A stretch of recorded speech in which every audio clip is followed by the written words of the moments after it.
Welcome back to A Quick Beer in Saratoga County, New York. In our first episode, we explored the lively beer scene of Saratoga Springs. But now, it's time to hit the county.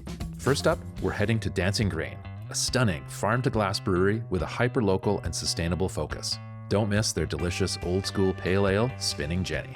So my philosophy is kind of like a hybrid between, traditional brewing, but then also to, understanding the shifting palates of people and the wide varieties of beers that people like to drink. But I do like to kind of focus mostly on, making traditional beers, and obviously working here, the main focus is local, all New York State. Yeah. And ever since I've started working here, we've shifted to 100% New York State grown ingredients from our hops. So everything is from New York. Everything is from New York State. Wow. So any fruit that I put in beer was grown in New York. Most of it comes within a 50-mile radius of here. So that's the big focus here is hyper local as we can get it, and 100% New York State. Just talk about some of your personal favorites of your what you make. Some of my personal favorites that I make that really showcase what we do here, because we have a couple beers that are truly like 100% estate. We call them estate beers because everything's come off of this property. So we have a Kolsch that we make that I don't use any hops in whatsoever. We use yarrow, which is found wild all over the property. That adds some floral and herbaceous notes to it. And then we also just started making this beer called Farmer's Daughter, which, again, all the grain comes from our site. I'll use yarrow. Again, no hops in it whatsoever, so I'll use yarrow for bittering, yarrow in the fermenter for some floral notes, and then also use some lavender in there. But then also, too, it's fermented with wild yeast and bacteria that we culture off the land here. So from all the fermentation organisms and all the ingredients are all found on the farm. So it's something you literally cannot reproduce anywhere. It's one of a kind. But then also too, for like our more hop forward beers, we do a pale ale. That's, again, we don't grow any hops on the farm, but all the hops are sourced from New York State farms. And then also too, we have our hazy IPA called Crop Top, the same thing. All the hops are sourced from New York State, awesome. Which not too many people are doing.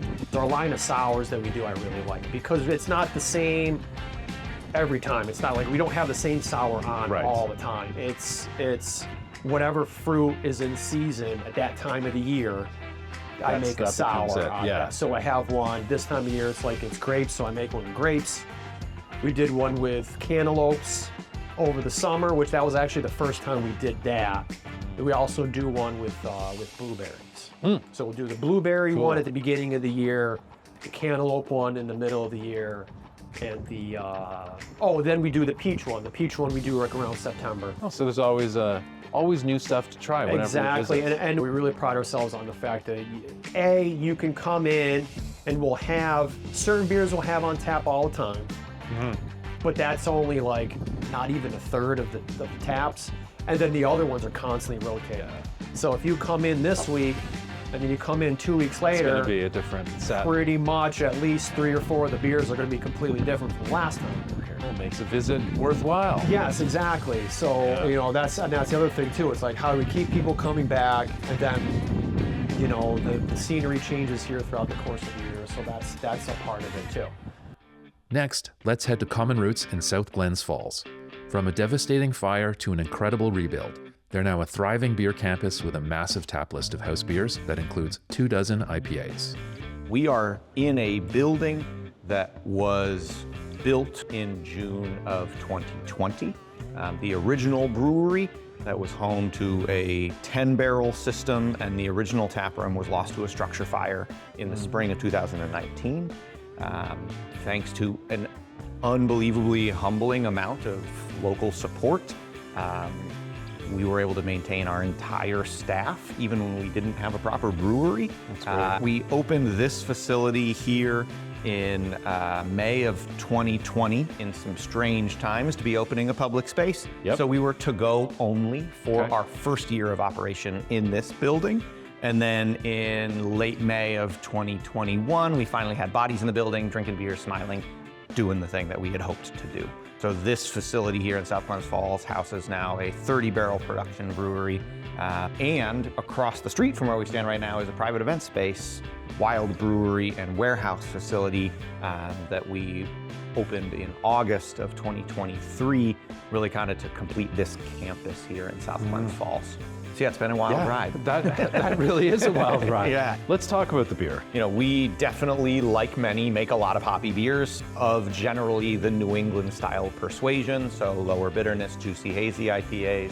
In the space where we're standing right now, this is all clean beer, so lager, IPA, stout, porter, and kettle sour is made at this facility. So in addition to making all of those classic styles, we are also very, very happy that we now have a wild brewery back online. So across the street, we have a cool ship and a barrel room where we're able to let spontaneous inoculation do its thing. But our dark beers are just an absolute slam dunk for folks who like coffee-oriented beers in general. Those are phenomenal. Do you want to just talk about sort of the beer scene in the county? Like, is there things that bring you guys together? Is it collaborative? Like, is there certain trends that really stick out here? Well, you hit like a really strong, the collaborative word obviously plays a lot in beer, but it does go pretty deep for us. Once again, we are a tight-knit community. We all are in it together because this region is so unique. We sell a lot of beer to go for folks that are moving throughout the region. And that's something that I think is really fun about Saratoga County, is if someone wants to come and fill coolers, they can hit a lot of places in a very close proximity. So that, I mean, to me, that is wonderful. Personally, and big for us with not only our brand, but all brands in the area, we also have just incredible access to outdoor recreation in this region. But it is a wonderful aspect of the region, and we all know that like a beer tastes better after doing something fun outside. There's no doubt about that. So we're primed for that sort of, you know, operate whatever your activity is and wherever you might be staying. If you're staying in downtown Saratoga or Lake George area, know there's going to be a tap room relatively close by. It's going to sell you a 4-pack so you can go enjoy a few on the trail and have a great vibe when you get back.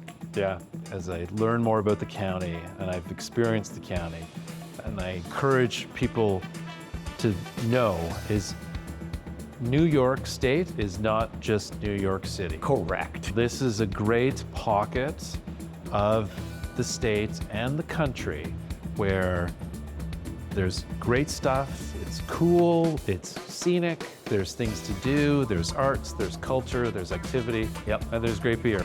Before we call it a night, let's stop for one more at Artisanal Brew Works, tucked away in a plaza in the north end of Saratoga Springs. This laid-back taproom has about 15 taps and a friendly clientele of beer lovers happy to talk about the local beer scene. And with that, A Quick Beer in Saratoga County keeps rolling, but there's even more to explore. In our final episode from Saratoga County, we'll venture to Schuylerville, Ballston Spa, and Malta, uncovering some amazing beer gems along the way. Stay tuned.